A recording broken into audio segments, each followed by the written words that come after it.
Hello, this is Mr. Kays, and we're talking today about trade, towns, and a financial revolution in the Middle Ages. This is 14.2. 14.2.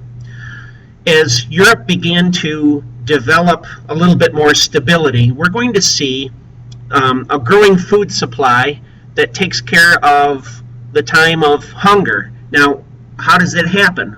Well, medieval farmers were developing various methods to increase that food production, which would include harnesses invented that would be slipped over the horses' shoulders to be able to pull plows without crushing their windpipe.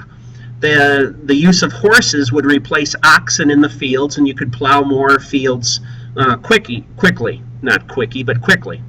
The use of a three-field system, which meant instead of half of the field plowed and rested and the rest used in food production, we would rotate the crops, grow crops on 2/3 of the fields instead of a third. So in actuality, more food was being produced. Instead of half left to rest and then half used, it's 2/3 used and 1/3 being rested and rotating that. So the result of this was that villagers had more food to eat, the population increased, we saw less disease, and we saw longer lives or a longer lifespan. As far as trade and finance, most trade took place on the Lord's estate, but we began to see county fairs and fairs in general, where most of the trade took place. Items that were traded were cloth, bacon, salt, honey, cheese, wine, leather, various dyes for coloring, knives, and rope. Those were things that were necessary for survival.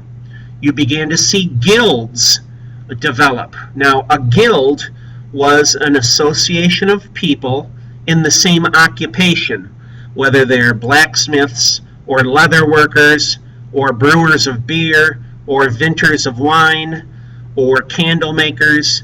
These artisans controlled the production and quality of the crafts. You could put down that a guild was similar to a present-day trade union. A financial revolution began to take place. When it was safer to travel, people began to use money to buy stuff. The church relaxed its rules against money lending, and banking became an important function.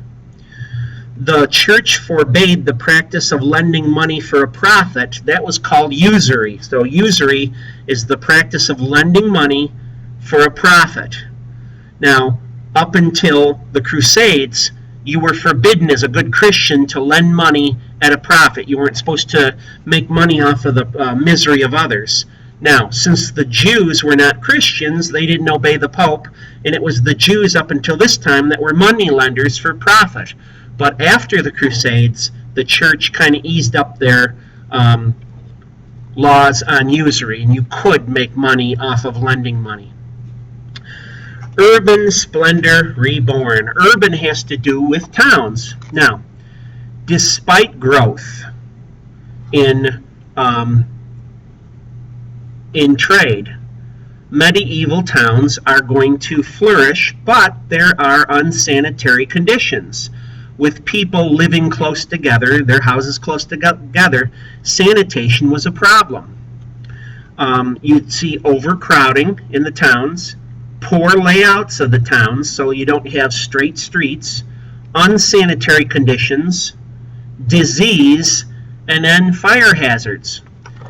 Towns and social order. A growing middle class of townspeople gained their freedom from feudal structures. Some of them ran away from the manors. If a serf lived away from a manor for 1 year and a day, he would be considered free.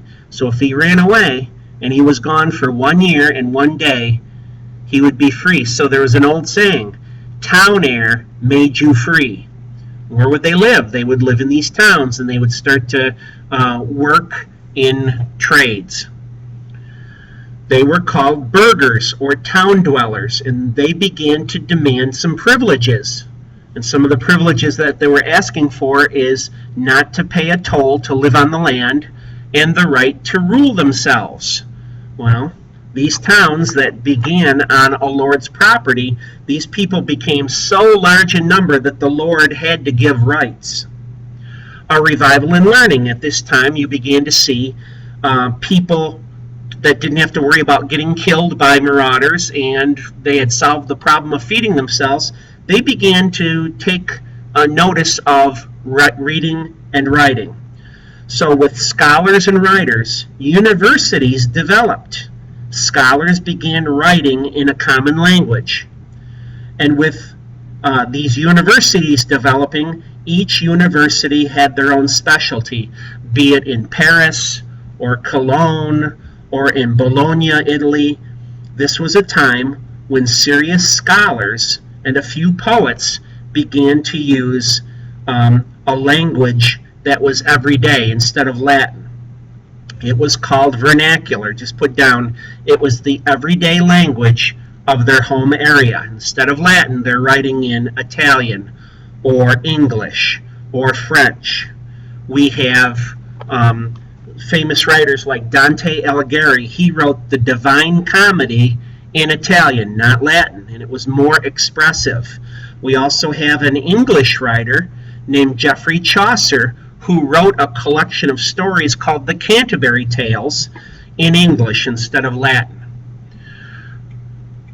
The Muslim connection. Well, what is it about the Arabs? Remember, it's the Arabs that collected Greek and Roman culture, or Greek and Roman works, and they translated them into Arabic. Well, now you have middle-age European folks who are translating from the Arabic the Greek and Roman works, and it helped to shape European thought.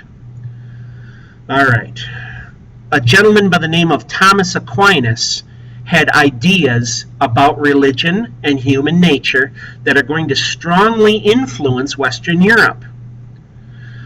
What about it? Well, Thomas Aquinas argued that the most basic religious truths could be proved by logical argument. So he's going to use logic to kind of reinforce Christian truths. Scholastics were schoolmen. Remember, Scholastica was Benedict's sister. She was a nun. The term scholastic had to do with learning. So scholastics were schoolmen. They were scholars who met to debate and discuss the issues of the time. It was the scholastics that began colleges and then later on universities. Well, we see a great deal of movement in Europe as far as the life of the mind and also finances.